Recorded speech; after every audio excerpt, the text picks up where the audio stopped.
कौन सी वो आप बता दें।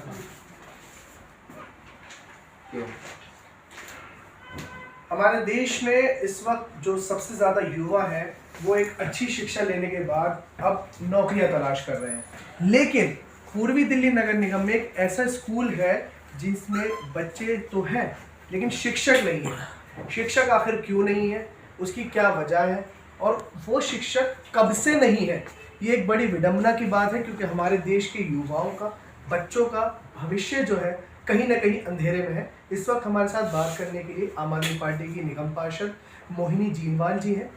इन्हीं के वार्ड में वो स्कूल है जिसमें शिक्षक ही नहीं है। बच्चे तो ज़रूर हैं लेकिन शिक्षक नहीं है। मोहिनी जी, स्कूल के अंदर शिक्षक ना होना अपने आप में एक विडंबना की बात है, बच्चों का भविष्य अंधेरे में होने की बात है। आखिर ये कब से चल रहा है?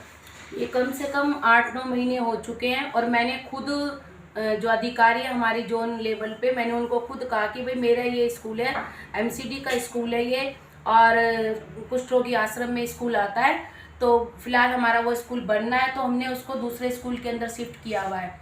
तो मेरी अक्सर प्रिंसिपल से बात होती है, मैं स्कूलों का दौरा करती हूँ, तो मैंने ये देखा कि उसमें एक भी टीचर नहीं है, खाली एक टीचर है, वो भी विकलांग, और उनको भी दिसंबर के अंदर उनका प्रमोशन हो जाएगा। तो ये बड़े शर्म की बात है। एक तरफ तो निगम इतने बड़े बड़े दावे करती है और दूसरा इनकी स्थिति ये है कि इनके स्कूलों में जो टीचर है उन तक की कमी है, बच्चों के जो भविष्य है उसके साथ खिलवाड़ हो रहा है। अभी इन्होंने पिछले 2 साल लगभग हो चुके हैं, इन्होंने गार्ड रूम बनाए थे, गार्ड रूम में एक भी गार्ड नहीं है। अगर बाई चांस आप ये देखोगे, उसी स्कूल की बात, उसी स्कूल की मैं बात कर रही हूँ, लगभग स्कूल की तो ये बात कर रही हूँ कि किसी भी, इन्होंने सभी रूम उसमें एमसीडी के स्कूलों में गार्ड रूम बनाए, लेकिन एक भी गार्ड किसी भी रूम के अंदर नहीं है। बाई चांस छोटे बच्चे होते हैं, 1ली से 5वीं तक का स्कूल होता है, और अपने गरीबी जो लोग हैं, अपने गरीब लोगों के बच्चे उसके अंदर पढ़ते हैं। बच्चा कभी भटक के गेट से बाहर चला जाए तो उसकी कोई गारंटी नहीं, कोई कैमरे नहीं चल रहे इनके। इन्होंने कंप्यूटर रूम बनाए थे, कंप्यूटर भी इनके पूरे, आप देखोगे कि मैं खुद दौरा करके आई हूँ कि कंप्यूटर रूम के अंदर जाले चढ़े हुए हैं। जब शिक्षक ही नहीं है तो कंप्यूटर रूम और गार्ड रूम की तो क्या बात ही क्या है? ये बहुत शर्म की बात है एमसीडी के लिए कि मतलब बच्चों को पढ़ाने के लिए इनके पास शिक्षक भी नहीं है।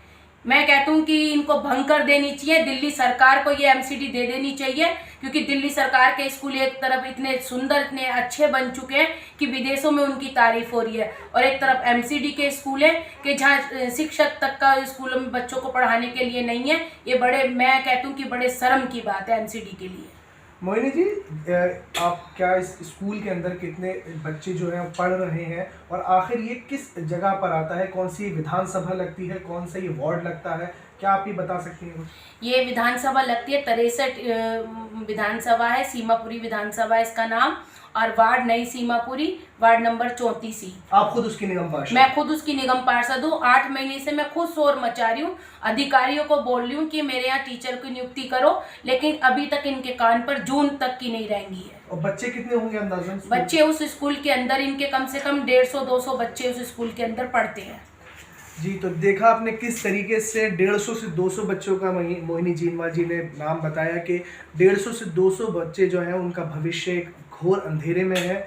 एमसीडी जो सोई हुई है, अगर हम एक छोटा सा मकान बनाते हैं तो वहाँ पर अधिकारी बहुत जल्दी पहुँच जाते हैं और गरीब आदमी को खूब शोषित भी किया जाता है। लेकिन अगर वहीं हम गरीब बच्चों के भविष्य की बात करें तो अधिकारी सोए हुए हैं। अब खुद मोहिनी जीनवाल जी का ये कहना है कि दिल्ली सरकार को ये स्कूल दे देना चाहिए, लेकिन अब देखना होगा कि क्या सोई हुई एमसीडी अब इस स्कूल पर, जिस पर आयुक्त महोदय ने भी बात कही है कि हम जल्दी एक्शन लेंगे, देखना दिलचस्प होगा कि इस पर एक्शन क्या होगा। जो बच्चों का भविष्य है वो घोर अंधेरे में है, उसमें कब रोशनी का चिराग जलेगा।